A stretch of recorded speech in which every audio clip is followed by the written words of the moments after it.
Assalamualaikum warahmatullahi wabarakatuh.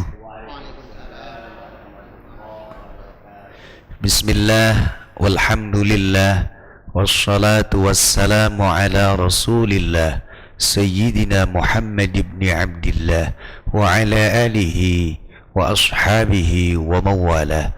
Rabbi syrah li sadri wa yassir li amri wahlul 'uqdatam min lisani yafqahu qawli, amma ba'd.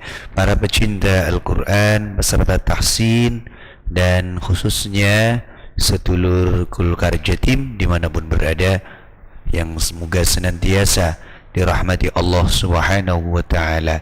Alhamdulillah, pada kesempatan yang berbahagia ini kita kembali berjumpa dalam program tahsin Al-Quran yang diselenggarakan oleh DPD Golongan Karya Provinsi Jawa Timur. Saat ini kita akan belajar cara melafalkan huruf yang berharakat sukun, ya, huruf yang berharakat sukun, yakni huruf yang mati. Baik, para pecinta Al-Quran, sebagaimana yang kita tahu, ada huruf-huruf yang harus dibaca jelas, ada huruf yang harus dibaca dengan dengung, ya. Ada syair di dalam Jazariyah bahwasanya wadhiranha inda baqil ahrufi, yakni mati wajib dibaca izhar, yakni dibaca terang, tidak berdengung ketika bertemu dengan huruf-huruf yang selain mim dan ba. Ini contoh sedikit anjuran kaidah untuk membaca dengan jelas. Kemudian bagaimana ketika huruf itu sukun secara umum? Tajwidnya huruf sukun. Ada beberapa hal yang perlu dihindari saat kita melafalkan huruf yang berharakat sukun. Yang pertama, terlalu kerasnya izhar atau pantulan, tekanan, ya, karena niatnya kita jelaskan, karena saking kuatnya tekanannya sehingga menimbulkan huruf atau harokat tambahan, ya, menimbulkan harokat atau huruf tambahan. Biasanya kita menyebut tawallud, ada bunyi tambahan setelah huruf yang kita tuju.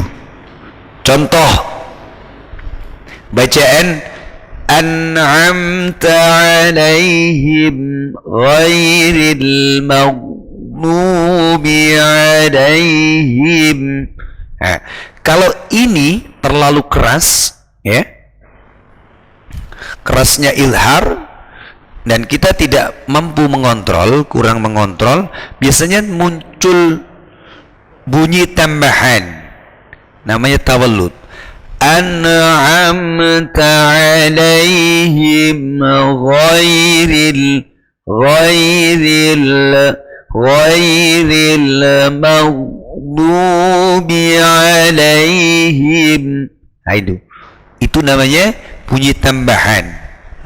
Nah, menghindari adanya bunyi tambahan ketika kita masuk di dalam huruf yang bersukun, maka itu langsung kita tekan, kita tahan di sana. An'amta.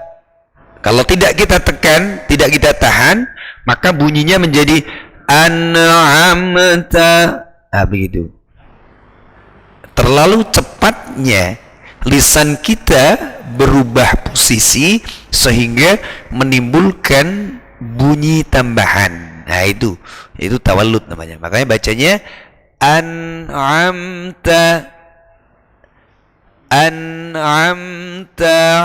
'alaihim ghairil maghdubi 'alaihim. Begitu. Kalau tidak kita perhatikan, munculnya tawallud, ya, seperti ini. An'amta 'alaihim ghairil maghdubi maghdubi alaihim. Biasanya memang bukan kita nggak mampu, cuma memang kita kadang-kadang kurang kita sadari sehingga muncul tawallud. Gitu ya. Makanya tetap butuh fokus, butuh kehati-hatian. Dan sebab musababnya salah satunya tawallud itu karena huruf-huruf itu terlalu gampang kita lafalkan. Huruf nun, mim, lam, ya, itu karena terlalu gampang kita ucapkan. Sehingga kita kadang terlalu gampangnya makhrajnya mim, nun, lam. Gitu, itu rawan sekali tawallud. Idza zulzilatil ardu zilzalaha. Makhrajnya huruf lam. Tidak ada orang yang tak mampu, pasti mampu. Ya, karena gampangnya makhrajnya sehingga kadang kita boten pati okupen, ya. Rawan tawallud. Idza zulzilatil ardu zilzalaha. Itu tawallud. Karena itu tadi. Karena gampangnya makhrajnya sehingga kita kurang hati-hati, ya, terlalu liar, ya. Kemudian hal lain yang perlu dihindari, yakni terbaca putus agak lama sehingga terdengar menjadi bacaan saktah, atau juga dibuat karena kita mungkin kehabisan nafas, dibuat tempat untuk menarik atau ganti nafas, ya. Contoh, sawa'un 'alaihim a'anzartahum am lam tunzirhum la yu'minun. Gitu. Jaraknya terlalu jauh, terkesan saktah, ataupun juga kita memanfaatkan itu karena untuk tarik nafas. Bisa jadi juga dalam rangka ketemu huruf yang berat itu biasanya untuk ancang-ancang. Meskipun bacanya bukan saktah, bukan untuk tarik nafas, tapi biasanya yang terjadi itu karena ancang-ancang huruf selanjutnya, terlebih huruf-huruf yang berat kayak ain, kha, ghain, dod, gitu kan, huruf yang kadang kita perlu hati-hati. Itu kesannya kayak ada saktah, itu jangan sampai terjadi. Kemudian hal selanjutnya yang perlu dihindari adalah terlalu kendor pengucapannya sehingga tampak gunnah, ya, tampak gunnah. Khaufun 'alaihim. Mim yang mim sukunnya khaufun. Tanwinnya di situ jangan terlalu lama.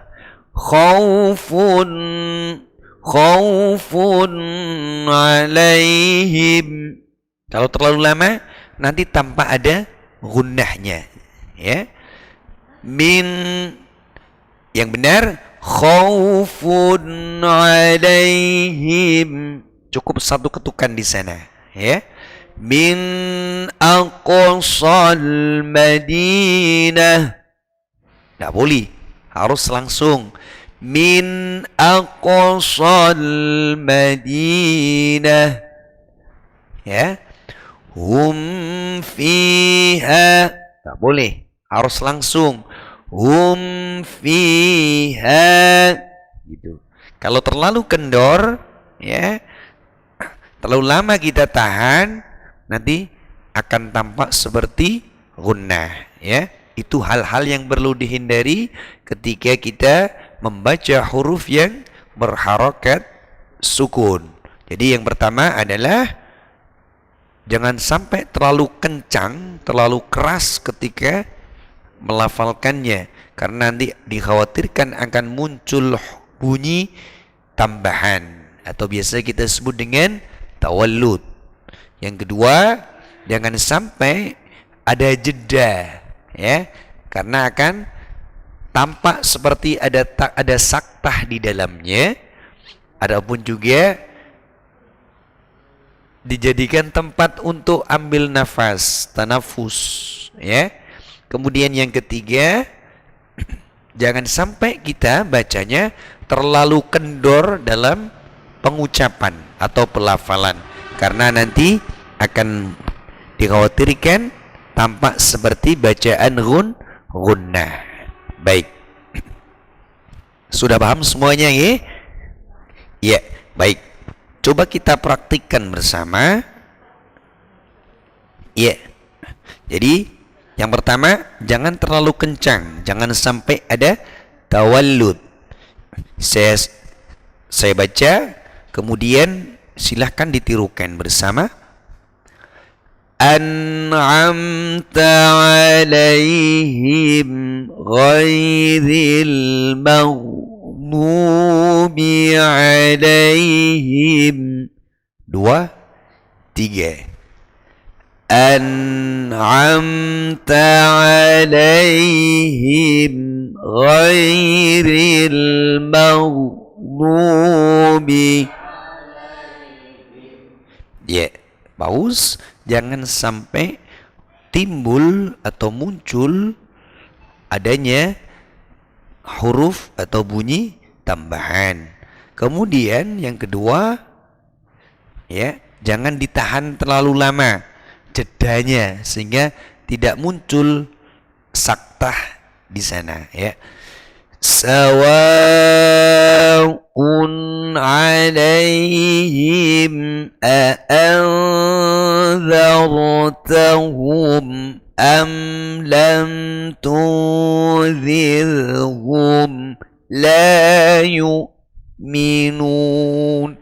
Ya, bersama-sama 2, 3. Sawa'un 'alaihim a'anzartahum am lam tunzirhum la yu'minun. Ya, kemudian tidak boleh kendor, ya. Coba ditirukan. Khaufun 'alaihim. 2, 3. Khaufun 'alaihim min aqsa. 2, 3. Min aqsa hum fiha.